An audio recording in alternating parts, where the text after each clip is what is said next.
नमस्ते दोस्तों, वेलकम है आपका the ultimate gyan rise with wisdom पर, जहां मिलती है आपको इंटरेस्टिंग और यूजफुल इन्फॉर्मेशन सिंपल और शॉर्ट स्टाइल में। अगर आप नए हो तो सब्सक्राइब करना ना भूलना और बेल आइकॉन जरूर दबाओ ताकि कोई भी अमेजिंग अपडेट मिस ना हो जाए। तो आइए आरंभ करते हैं। बच्चों, सबसे पहले आपसे एक सवाल पूछता हूँ। जब आप क्रिकेट खेलते हो और अंपायर यह कहे कि आज गेंदबाज 24 गेंद नहीं बल्कि 20 ही फेंकेगा, तो क्या ये खेल सही होगा?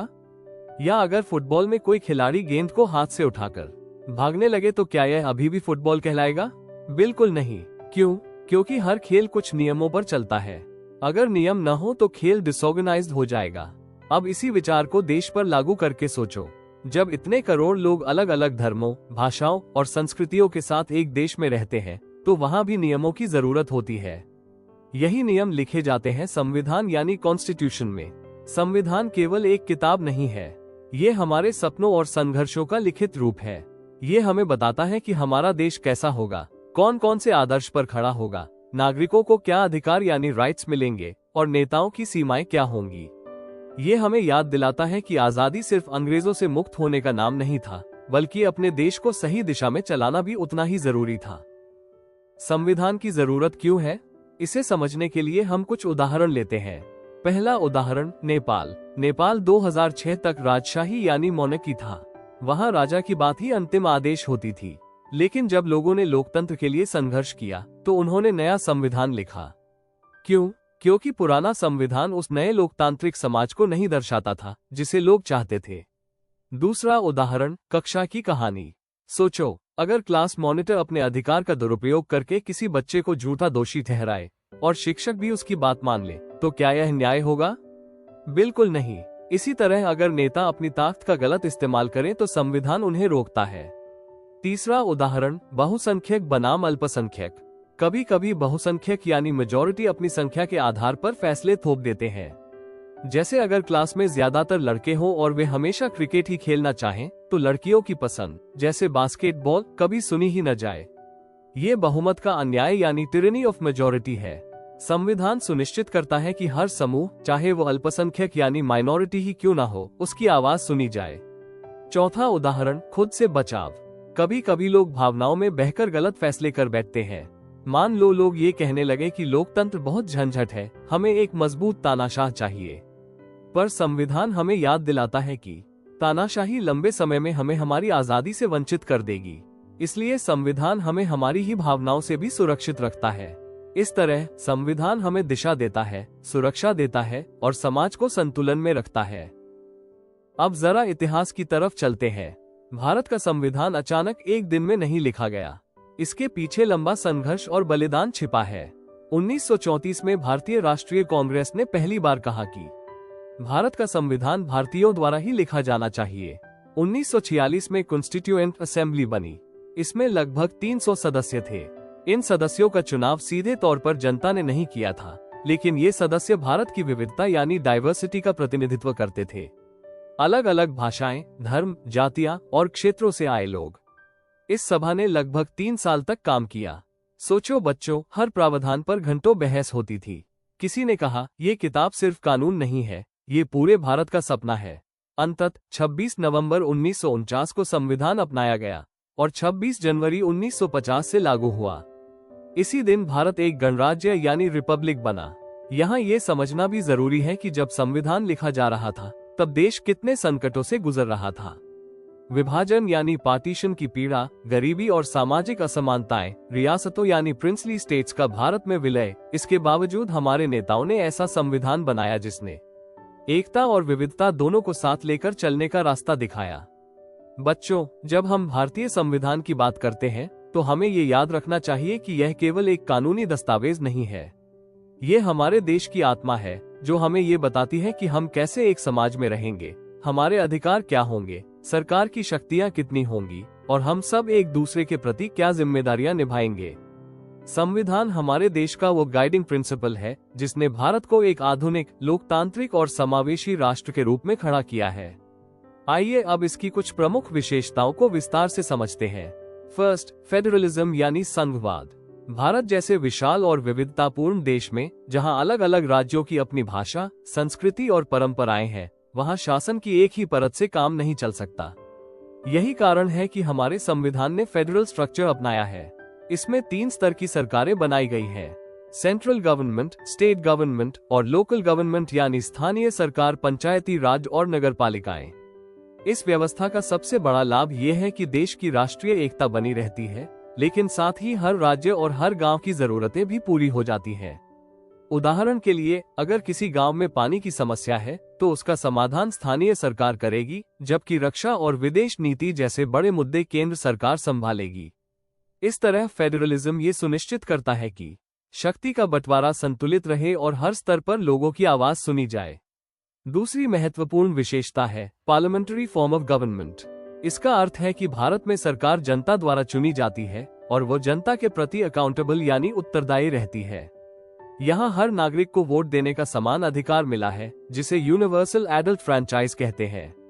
ये हमारे लोकतंत्र की सबसे बड़ी ताकत है कि चाहे कोई अमीर हो या गरीब, पढ़ा लिखा हो या अनपढ़, किसी भी धर्म, जाति या लिंग से हो, हर व्यक्ति को वोट डालने का हक है।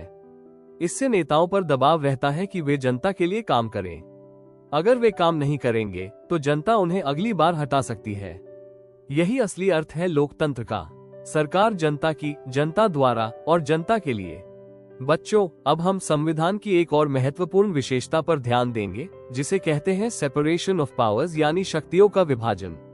सोचो, अगर पूरा देश चलाने की सारी शक्ति केवल एक ही संस्था या व्यक्ति के पास होती तो क्या होता? क्या वो व्यक्ति मनमानी नहीं करता? क्या लोगों के अधिकार सुरक्षित रह पाते? बिल्कुल नहीं। इसीलिए हमारे संविधान निर्माताओं ने यह व्यवस्था बनाई कि सरकार की शक्तियों को 3 अलग अलग भागों में बांट दिया जाए, ताकि हर संस्था की अपनी सीमाएं हो और वे एक दूसरे पर नियंत्रण रख सकें।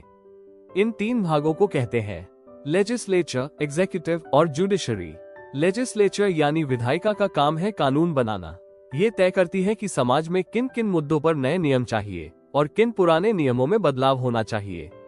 कार्यपालिका यानी एग्जीक्यूटिव का काम है उन्हीं कानूनों को लागू करना और यह सुनिश्चित करना कि उनका पालन पूरे देश में हो।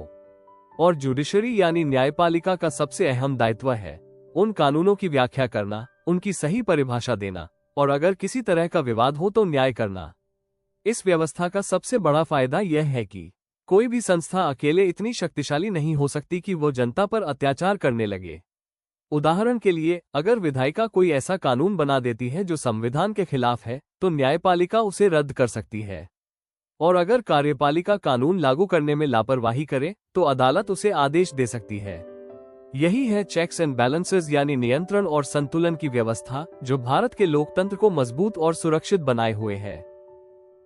बच्चों, अब हम संविधान की सबसे महत्वपूर्ण और खूबसूरत विशेषता पर आए हैं, जिसे कहते हैं फंडामेंटल राइट्स यानी मौलिक अधिकार। इन्हें संविधान की आत्मा यानी कॉन्शियंस ऑफ द कॉन्स्टिट्यूशन कहा जाता है।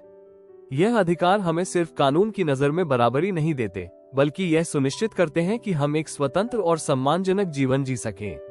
राइट टू इक्वालिटी, यह अधिकार कहता है कि सभी नागरिक कानून के सामने बराबर है। कोई भी व्यक्ति धर्म, जाति, लिंग, भाषा या जन्मस्थान के आधार पर भेदभाव का शिकार नहीं होगा। यही अधिकार हमें एकजुट रखता है। राइट टू फ्रीडम, ये हमें अपनी राय व्यक्त करने, अखबारों में लिखने, कहीं भी आने जाने और अपनी पसंद का पेशा चुनने की स्वतंत्रता देता है। बच्चों, यह वही अधिकार है जिसकी वजह से हम खुलकर बोल सकते हैं और अपनी सोच साझा कर सकते हैं। राइट अगेंस्ट एक्सप्लॉयटेशन, भारत में पहले गरीबों और बच्चों का शोषण बहुत होता था। बाल मजदूरी, बंधुआ मजदूरी और मानव तस्करी जैसी बुराइयां आम थीं। संविधान ने इन सब पर रोक लगाकर हमें शोषण से मुक्ति दिलाई। Right to freedom of religion, Bharat एक विविधताओं से भरा देश है। यहाँ हर कोई अपनी पसंद का धर्म मान सकता है, उसका प्रचार कर सकता है और उस पर अमल कर सकता है। यही वजह है कि हिंदू, मुस्लिम, सिख, ईसाई और दूसरे धर्मों के लोग एक ही देश में मिलजुल कर रहते हैं। कल्चरल एंड एजुकेशनल राइट्स, यह अधिकार विशेष रूप से अल्पसंख्यकों को दिया गया है। इसका उद्देश्य है कि वे अपनी भाषा, संस्कृति और शिक्षा को संरक्षित रख सकें। राइट टू कॉन्स्टिट्यूशनल रेमेडीज, यह अधिकार हमारे मौलिक अधिकारों का प्रहरी है। अगर किसी भी नागरिक का कोई फंडामेंटल राइट छीना जाता है तो वो सीधे न्यायालय जाकर अपने अधिकार की रक्षा कर सकता है। यह अधिकारों को हमें डॉक्टर B.R. अम्बेडकर ने संविधान की हृदय और आत्मा कहा था। इसके साथ ही हमारे संविधान में directive principles of state policy भी शामिल किए गए हैं। ये अधिकार तो नहीं है, लेकिन सरकार के लिए मार्गदर्शक सिद्धांत है। इनका उद्देश्य है कि देश में सामाजिक और आर्थिक न्याय स्थापित हो और हर नागरिक को जीवन की बुनियादी सुविधाएं मिल सके। भारत की एक और अहम विशेषता है इसका सेक्युलर कैरेक्टर। भारत एक धर्मनिरपेक्ष देश है, जिसका मतलब है कि यहाँ कोई भी स्टेट रिलीजन यानी राज्य धर्म नहीं होगा। सरकार सभी धर्मों को सम्मान देती है, लेकिन इसका यह अर्थ नहीं है कि सरकार पूरी तरह अलग खड़ी रहती है। अगर किसी धर्म में ऐसी प्रथाएं हैं जो समाज के लिए हानिकारक हैं, जैसे अनटचेबिलिटी, तो राज्य को हस्तक्षेप करने का अधिकार है। इस तरह भारत में सेक्युलरिज्म का अर्थ है सभी धर्मों का सम्मान करना, लेकिन समाज के हित में जरूरत पड़ने पर सुधार भी करना। तो बच्चों, इन 5 प्रमुख विशेषताओं federalism, parliamentary form of government, separation of powers, fundamental rights और सेक्युलरिज्म ने भारत को एक ऐसा देश बनाया है जहां विविधता के बावजूद एकता कायम है।